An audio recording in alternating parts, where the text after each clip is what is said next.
আসসালামু আলাইকুম ভিউয়ার্স, আজকে তৈরি করে দেখাবো ভুট্টা শাক ভর্তা। এই শাকটা বিভিন্নভাবে খাওয়া যায়, তবে ভর্তা করে খেলে খুবই মজা লাগে। চলুন কিচেনে যাই আর ভর্তা বানানো শুরু করি। ভর্তা বানানোর জন্য আমি এখানে 250 গ্রাম ভুট্টা শাক নিয়েছি। শাকের সামনের অংশ যতটুকু পর্যন্ত নরম ততটুকু রেখে বাকি অংশটা ফেলে দিয়েছি। ভর্তাটা আমি মাছ দিয়ে বানাবো, তাই এখানে 2 টুকরো মাছ ভেজে নিয়েছি। মাছের জায়গায় শুটকিও দিতে পারেন। চুলায় একটা ফ্রাই প্যান বসিয়ে 1/4 কাপ তেল দিয়ে দিলাম।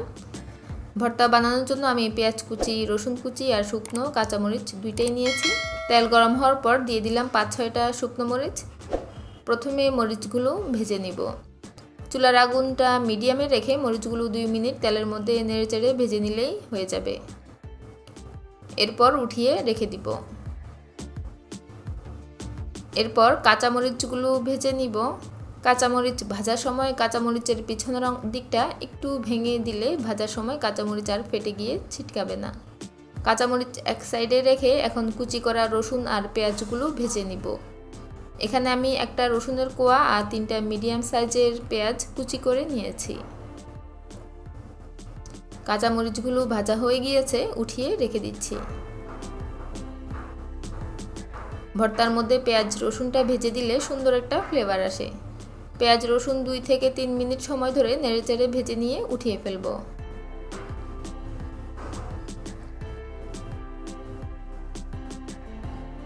এখন এই প্যানের মধ্যে শাকগুলো দিয়ে দিব।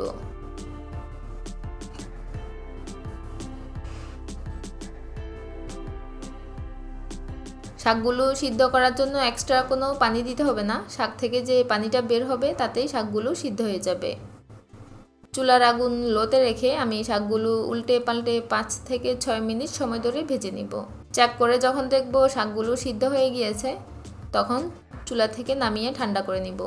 সব কিছু রেডি, এখন বেটে নিব। পাটায় প্রথমে শুকনো মরিচগুলো নিয়ে নিচ্ছি। স্বাদমতো কিছুটা লবণ দিয়ে দিলাম। এখন খুব মিহি করে বেটে নিব। এরপর বেটে নিব কাঁচামরিচগুলো। কাঁচামরিচ আর শুকনো মরিচের ফ্লেভার একসাথে খুবই ভালো লাগে। এরপর সিদ্ধ করে রাখা শাকগুলো বেটে নিব। আপনারা চাইলে সব কিছু একসাথে ব্লেন্ডারের জাগে নিয়ে ব্লেন্ড করে নিতে পারেন, তবে পাটায় বাটা ভর্তার স্বাদ অন্যরকম হয়ে থাকে। যারা পাটায় বেটে ভর্তা খেয়ে অভ্যস্ত তারাই শুধু এর টেস্টটা বুঝতে পারবেন। এখন ভাজা মাছের কাঁটাগুলো বেছে নিয়ে সব কিছুর সাথে বেটে নিব।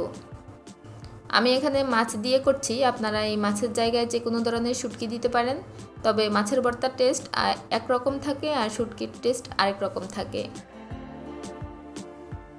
সবার শেষে ভেজে রাখা পেঁয়াজ আর রসুনগুলো দিয়ে আরেকবার সব কিছু বেটে নিব।